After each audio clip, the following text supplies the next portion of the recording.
Alhamdulillah Rabbil Alamin. Wassalatu wassalamu ala sayyidil anbiya'i wal mursalin nabiyyina Muhammadin wa ala alihi wa sahbihi ajma'in. Amma ba'd.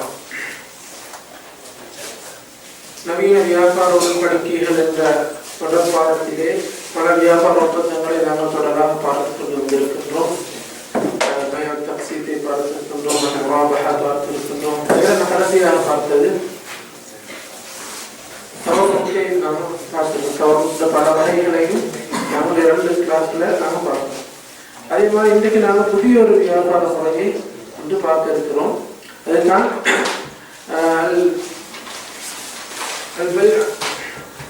التأجير المنتهي بالتمليك சொல்லுவாங்க. التأجير சொல்றது வந்து rent பண்றது, வாடகை கொடுக்கிறது, குத்தகைக்கு கொடுக்கிறது. தஅஜீர் ரெண்ட் பண்றது, வாடகைக்கு கொடுக்கிறது, குத்தகைக்கு கொடுக்கிறது எல்லாம் கூடுதல் எல்லாருக்கும் தெரிஞ்ச விஷயம். நாங்க கூலிக்கு எத்தனை பேர் நாங்கள் இங்க வந்திருக்கவங்க எல்லாமே கூலிக்கு தான் இருக்கிறோம். கூலிக்கு நாங்க வீடு எடுக்கிறோம், வாகனம் எடுக்கிறோம், ரெண்டு கார் எடுக்கிறோம். அது கூடுதல் எங்க எல்லாருக்கும் தெரிஞ்ச ஒரு விடயம். இது ஒரு புதிய ஒரு விஷயம் என்னன்னு கேட்டா தஅஜீர் முன்தஹி பித்தம்லீக்.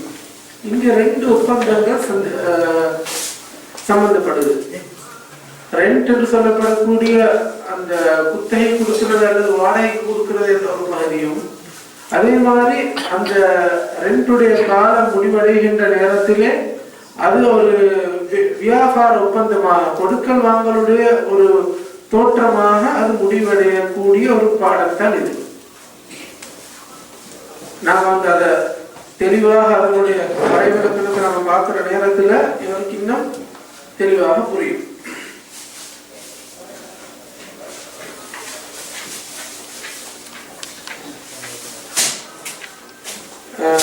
தஅஜீர் முன்தஹி பித்தம்லீக் நாங்கள் ஒரு உதாரணமாக நாங்கள் சொல்றோம்னு சொன்னா,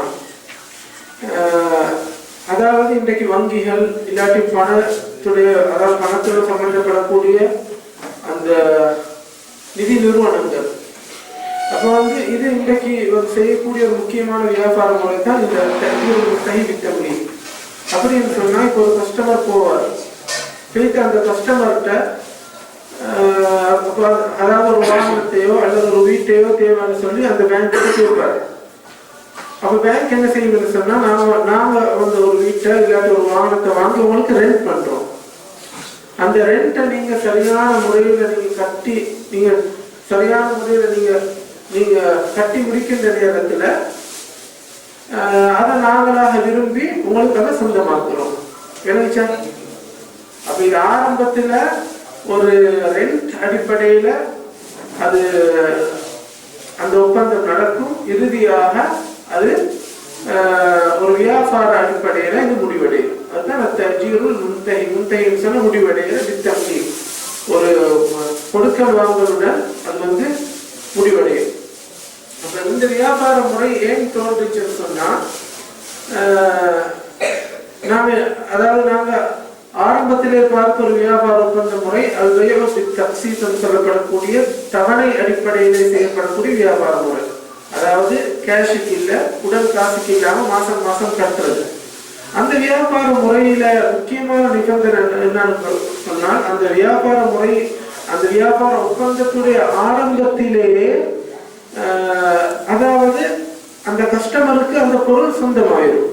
இப்ப நான் ஒரு காரை தவணை அடிப்படையில் வாங்குறேன்னு சொன்னா, முதல் தவணையை நான் கொடுத்து எக்ரிமெண்ட்டை முடிக்கிற நேரத்துல ரூல்ஸ் என்னுடைய பேர்ல தான் அந்த வாகனத்தை அல்லது அந்த இடத்தை எழுதப்படணும். அப்ப வந்து இப்படி எழுதப்பட்ட நேரத்துல அந்த பண நிறுவனங்களுக்கு, வங்கிகளுக்கு ஒரு பிரச்சனை ஏற்படுதுன்னு சொன்னா, எல்லாரும் முறை கட்ட மாட்டாங்க. சரியான முறையில கட்டாததன் காரணமாக, அவங்களோட பேர்லையும் இருக்கிறதன் காரணமாக அந்த வங்கிகள் சில நேரத்துல ஒரு நஷ்டத்தை முகம் கொடுக்கக்கூடிய, ஒரு அபாயத்தை முகம் கொடுக்கக்கூடிய ஒரு நிலைமை வந்ததன் காரணமாக, இது ஒரு கிட்டத்தட்ட ஒரு 40 அல்லது 35 வருடங்களுக்கு முன்னால இங்கிலாந்துல இப்படியான ஒரு வியாபார முறையை கொண்டு வந்தாங்க. எப்படின்னு கேட்டா, அவங்களோட பேர், அப்ப நாங்க ரெண்ட் பண்ற நேரத்துல நீங்க பொதுவாக ஒரு வீட்டை கூலிக்கு எடுக்கிறேன்னா அந்த வீட்டை அவங்களோட பேர்ல எழுத மாட்டாங்க. அது வந்து அந்த ஓனர் இருப்பாரு வேற, நீங்க கூலி தான் கட்டுவீங்க. அப்ப அதே மாதிரி அதாவது இப்ப கூலி என்று வர நேரத்துல அப்ப அந்த கஸ்டமர்ல பேர்ல அல்லது அந்த வாடிக்கையாளர் பேர்ல எழுத தேவையில்லை. அப்ப அந்த ஓனர்கிட்ட பேர்ல தான் அந்த அதாவது அந்த வாகனம் அல்லது அந்த இடம் இருக்கும். அப்ப வந்து இவங்க என்ன செஞ்சாங்க, இப்படியான ஒரு முறையை கொண்டு வந்தாங்க. நாங்க இதை ரெண்ட் அடிப்படையில தான் கொடுப்போம், கடைசியாக நாங்களாக விரும்பி அதை வந்து இன்னொரு ஒப்பந்தத்துடன் நாங்க அந்த கஸ்டமருக்கு அதை நாங்க சொந்தமாக்குவோம். அப்ப இந்த வியாபார முறை கூடுமா கூடாதான்னு கேட்டா, உலமாக்களுக்கு மத்தியில, இஸ்லாமிய அறிஞர்களுக்கு மத்தியில பல, அதாவது இது சம்பந்தமாக இந்த வியாபார முறை அறிமுகப்படுத்தப்பட்ட நேரத்தில் பல இடங்கள்ல இதற்கான அந்த ஒன்று கூடல்கள் நிறைய நடைபெற்று அதுல முக்கியமாக என்ன முடிவு வந்திருக்குன்னு சொன்னா, கடைசியான முடிவு என்னன்னா, இந்த வியாபார முறை ஆரம்பத்திலேயே இரண்டு ஒப்பந்தங்களும் ஒரே நேரத்தில் நடந்திருந்தார்.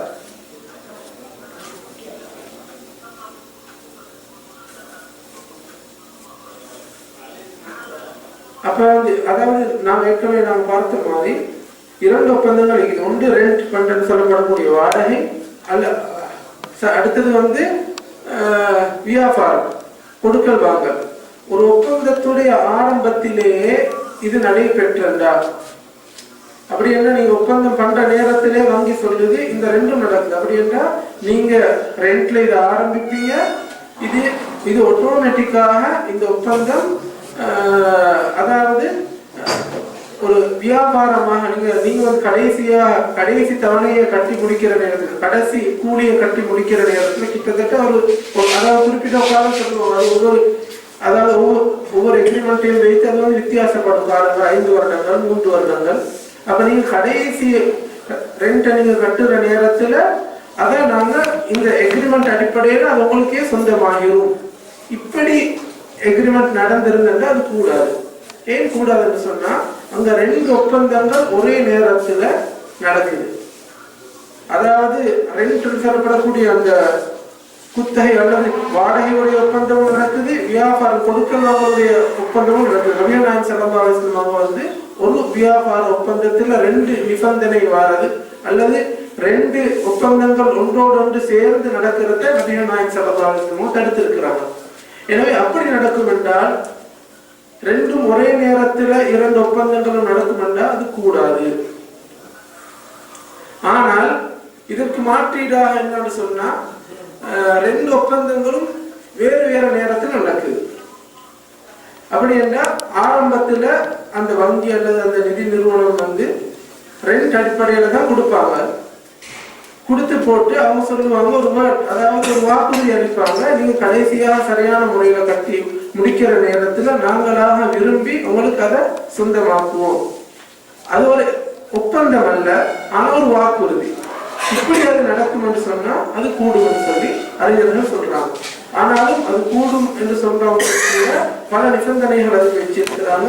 முக்கியமான நிபந்தனை என்னன்னு கேட்டா, 2 ஒரே நேரத்துல 2 ஒப்பந்தங்கள் நடக்கக்கூடாது, 2 வேற வேற நேரத்துல 2 ஒப்பந்தங்கள் நடக்கணும். அடுத்தது அந்த ரெண்ட் தான், அதாவது அந்த ரெண்ட் பண்ற நேரத்துல அதை வந்து வாடகைக்கு கொடுக்கிற நேரத்துல உண்மையான முறையில வாடகை தான் நோக்கமாக இருக்கணுமே தவிர தந்திரமான முறையில வாடகையை பேருக்கு மட்டும் வைத்து செய்யலாம்னு சொன்னா அது கூடாது. அடுத்தது 3வது நிபந்தனை என்னன்னு கேட்டா, இது ஒரு வாடகை என்ற அடிப்படையில் இருப்பதன் காரணமாக அதற்கு வரக்கூடிய அந்த செலவினங்கள், அதே போல அதுக்கு அதாவது ஒரு வாகனமா இருந்தால் கட்டாயமா இன்சூரன்ஸ் பண்ணுவோம். அந்த இன்சூரன்ஸ் பண்ணக்கூடிய அந்த பணம் அதை எல்லாத்தையும் யார் வாடகைக்கு விட்டாரோ அவரோட பொறுப்புல தான் அது வரும். வாடகைக்கு எடுத்தவர் கொடுக்க கூடாது. யார் வாடகைக்கு விட்டாரோ அந்த ஓனர் சொந்தக்காரரோட பொறுப்புல தான் அது எல்லாமே வரும். தப்பித்தவரை அந்த பொருளுக்கு ஒரு சேதம் வந்தன்னு சொல்லுவாங்க, இவருடைய கவனம் இல்லாமல் ஒரு சேதம் வந்தன்னு சொன்னாலும் அதற்கு அந்த ஓனர் தான் பொறுப்பு, இவர் பொறுப்பெடுக்க தேவையில்லை. இந்த அடிப்படையில் நடக்கும் என்று சொன்னால் இந்த வியாபார ஒப்பந்தம் கூடும்.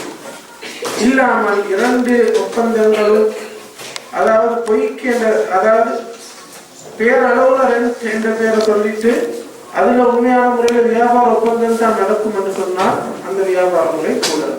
இதுதான் இந்த தமிழில் சொல்லப்படக்கூடிய இந்த வியாபார ஒப்பந்தத்துடைய சுருக்கமான முறை.